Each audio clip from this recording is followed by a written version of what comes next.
All right, Shalom, first and foremost, of course. I want to give all praises unto Yahweh Hashem Yahweh Shai. We're just gonna start with this clip. Say one thing about Donald Trump, he sure has people talking. Trump is enraging many people with his remarks about Mexican immigrants. They're bringing drugs, they're bringing crime, they're rapists, and some, I assume, are good people. Wow. Wow.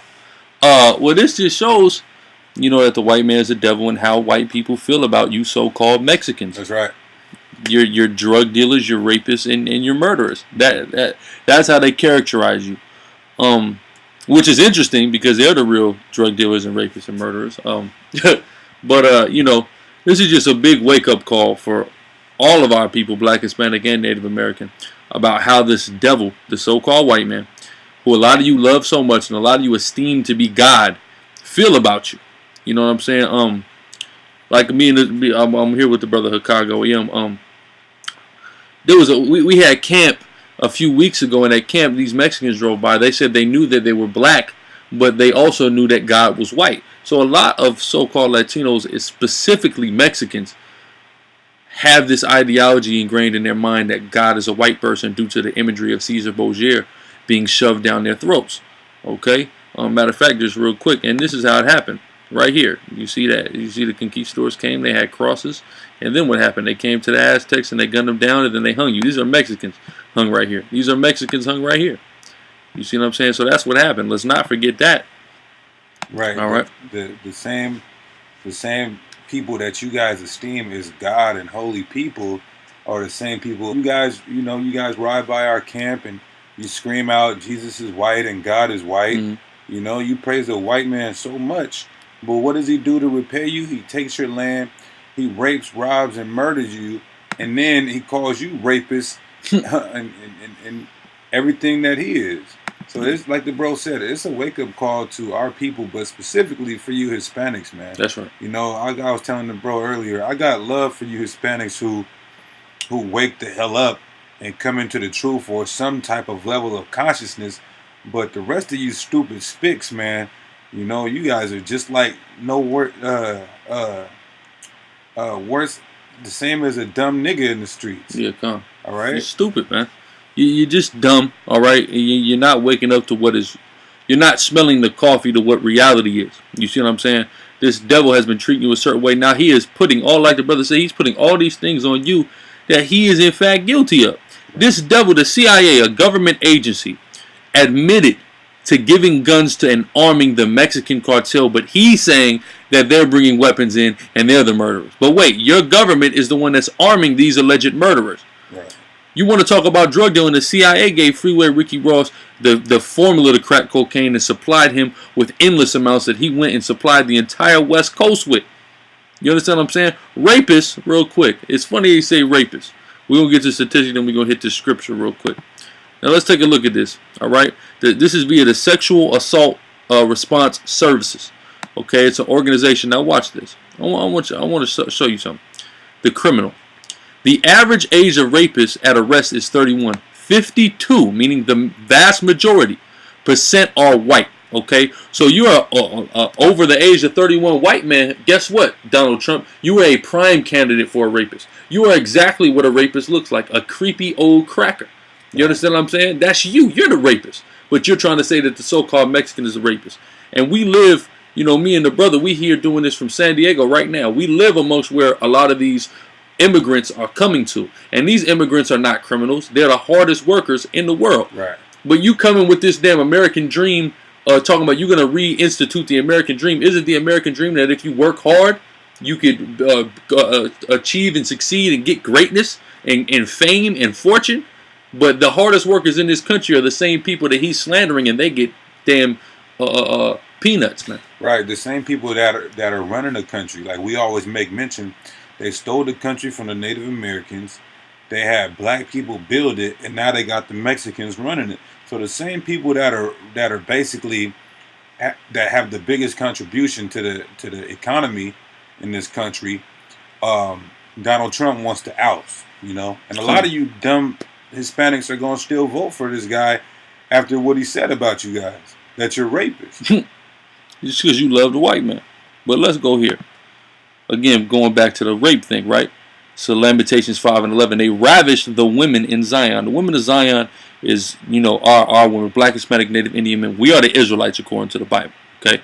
And they ravished you, okay? And we're going to get the documents on it. And the maids in the cities of Judah, ravishing, raping, degrading you. That's what they've been doing to you for quite some time, okay? Now, let's go here to this. Real quick, I want to make mention, because he wants to talk about raping. The so-called white man raped a whole nation of people, all right? Being the Israelites, you Negroes, Latinos, and Native Americans. That's right. So that's what we're going to go into, some documents and some scripture proving that. Okay. Right here. Start at this paragraph. Okay. When white Americans became the conquerors in Western territory. First, this is from Intimate Matters, A History of Sexuality in America, 3rd edition here. Okay, when white Americans became the conquerors in Western territories, they too claimed sexual access to Native women. So they claimed the access to you. When they came over here and they started to conquer it, they looked at you as their property and they felt as if they could do what they wanted with you. That's you Mexican women, you Native American, all you Hispanic women, and you black women also. And they do that now, but y'all are throwing yourselves at them, okay? Because it's happened to you so much that now y'all just want to get with it, right? But again, they too claim sexual access to Native women and tried to obliterate Indian and Mexican sexual customs that were more dignified, all right? Because white people, they like to have all forms of illicit sexual acts, okay? We have a sense of dignity about ourselves. You see what I'm saying? So our customs of sex are far more dignified, right? Warfare with Western Indian tribes justified for white soldiers to rape Indian women. So white American soldiers were justified and raping you, okay, your women in the past, right? During the Bear Flag Revolt in California, John C. Fremont ordered a Mexican prisoner to deliver her young Indian maid to the officers' barracks.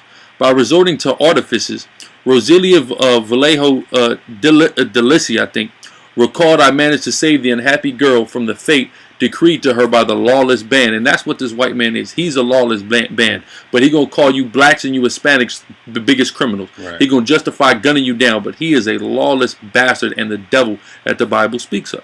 Right? Other Indian women were less fortunate. Most Indian women fell victim to the subjugation of rape and objectification and things of that nature. And you still do to this day. After winning a battle in 1869, Lieutenant Colonel George Armstrong Custer allegedly invited his officers to avail themselves of the service of a captured squaw. What is a squaw? Is like a slang term that has basically a Native American whore, basically, right? While he selected a Cheyenne woman named Monsita for himself. The absence of Anglo women or white women, because they were all coming to the frontier to attack our people. So there wasn't white women around. So who did they pick? They took your women, right?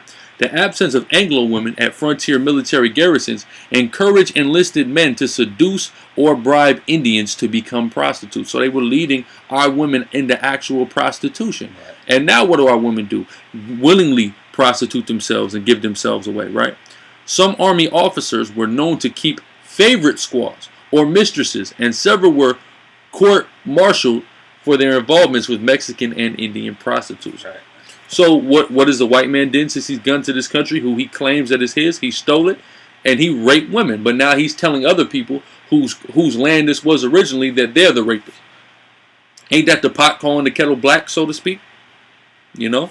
And Donald Trump specifically waxed rich off of the land because he real estate. Yeah, he said he got that $9 billion from real estate, and that all came from building projects and houses and land on the land of the Mexicans and Native Americans. And he do casinos. Casinos often build where? On Indian land, because what'll happen is you'll have like a white corporation that'll approach an Indian tribe and say, "I want to build a casino here, and we can share revenues and things of that nature." Like you got Harris, they got Harris all over the place. You know what I'm saying? Harris is a corporation, and then the Native American reservation will create their own corporation, and they'll co-own and operate the actual casino. So this is what he does. But this is why a lot of his casinos are actually failing. Like the one he got in Atlantic City, he getting ready to close that Trump Plaza out there. So that's good for him. Okay, and it's actually a symbol of what's happening to all of America, man. All of America's going down. Thus saith the Holy Bible. Right. Let's go here to Hosea. Hosea 7 and 8. Ephraim, he hath mixed himself among the people. Ephraim is a cake not turned.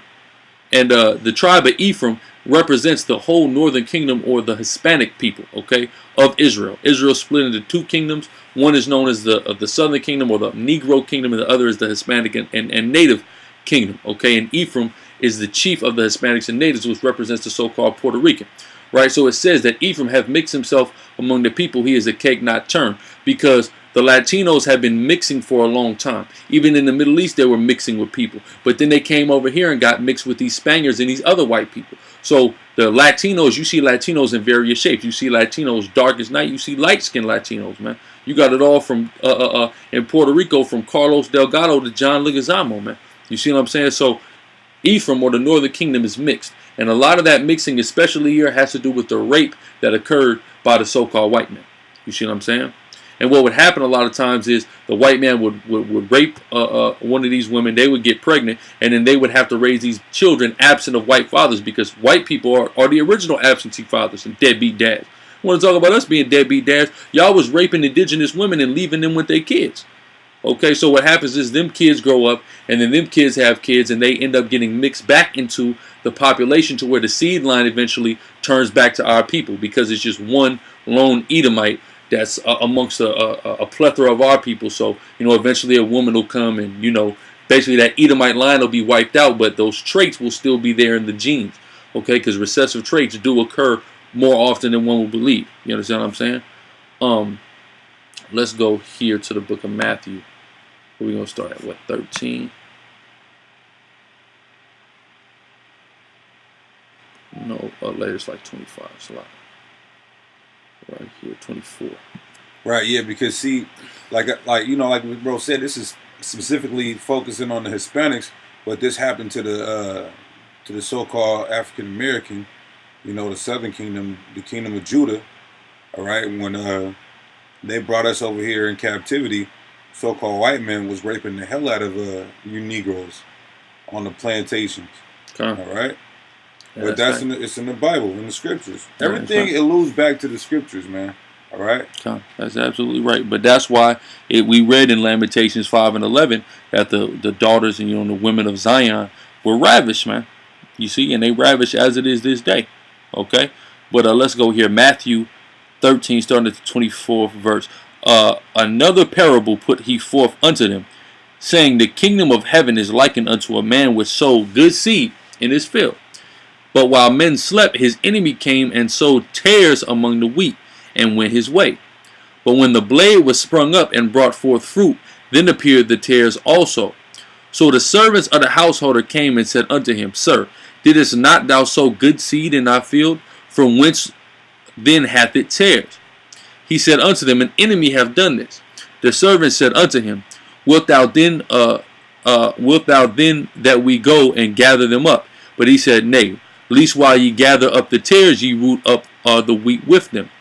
Let both grow together until the harvest, and in the time of harvest I will say to the reapers, Gather ye up first the tares, and bind them in bundles to burn them, but gather the wheat into my barn. And that's dealing with how the white man has went and sowed his seed amongst Black, Hispanic, and Native American people. According to the Bible, your nationality, if you're an Israelite or not, is purely determined by the lineage and the seed line of your father. Right? So if your seed line goes back to a white man, you're an Edomite, no matter how black you are, how Hispanic you look, or any of that. You would be an Edomite. But we don't know that. We don't know how to tell, you see what I'm saying, a lot of times, because, you know, the records aren't there, and things, people don't know their history and things of that nature. So what's happening is the tares, or the other nations that are amongst us and mixed amongst our people, are growing amongst us until the time of judgment comes, where they will be separated. You know, when who the world calls Christ, whose real name is Yahweh Shai, comes back, he's going to separate the goats from the land. You see what I'm saying? So that's what's getting ready to happen, and that's what that parable is dealing with. Right, and it says the enemy is the enemy that did that. So the so-called white man is your enemy, man. Yeah, that's right. Donald, he's showing you that. He's showing you that every day. Well, we every day we hear about another black man getting brutalized, a black woman getting brutalized or murdered. You see what I'm saying? We just last week we seen that 14-year-old girl at that pool party. Then yesterday, a 12-year-old girl at a pool party getting brutalized by the police. So as we see every day, this white man is showing us his hatred he has for us, how much he dislikes us, how much he wants to exterminate us and doesn't want us here. Okay, but we are the only people who have not woke up to that fact. So it's our job as blacks, Hispanics, and Native Americans that have woke up to that fact to urge our people to wake up for it, man. And you Latinos who think you different than black people, let's take a look at this picture real quick right here. This picture shows pre-Columbian, pre-colonial Mexicans. You see the color of these Mexicans before the arrival of the Spaniards. So you are a black people, and there's no getting around that. Because black people are really brown anyway. We're various shades of brown as a people. You see what I'm saying? Black people aren't actually black. We're brown. Various shades of brown. Okay? So stop being scared and stop living up under master. Okay? And man up through the spirit, man. Okay? And real quick, I'm going to end on this one. It's Genesis 49 and 14. Issachar, which represents the tribe of the so-called Mexicans, right? The Mexicans are known as the ISRAELITES in the Bible. Issachar is a strong ass couching down between two burdens, okay? Because that's the type of work, the type of workman that the so-called Mexican is, like a strong ass, a strong donkey. And a donkey is a primary tool that's used down there in Mexico, verse 15. And he saw that rest was good and the land that it was pleasant when they got here to Mexico, and bowed his shoulder to bear and became a servant unto tribute. And that's what the Mexican is now, a servant unto tribute, man. The hardest workers in this country. You understand what I'm saying? But with that, I hope it was some edification. I hope you so-called Mexicans wake up to the fact to who you are as the Israelites first and foremost, and most importantly, and also that the white man is the devil, the enemy, and he hates you. And God just looks nothing like him. He's actually a black man, and he chose the black, Hispanic, and Native American and called us to be his people. So it's our job to do what's right according to him. Now with that, again, I want to give all praises unto Yahweh Bahashem Yahweh Shai.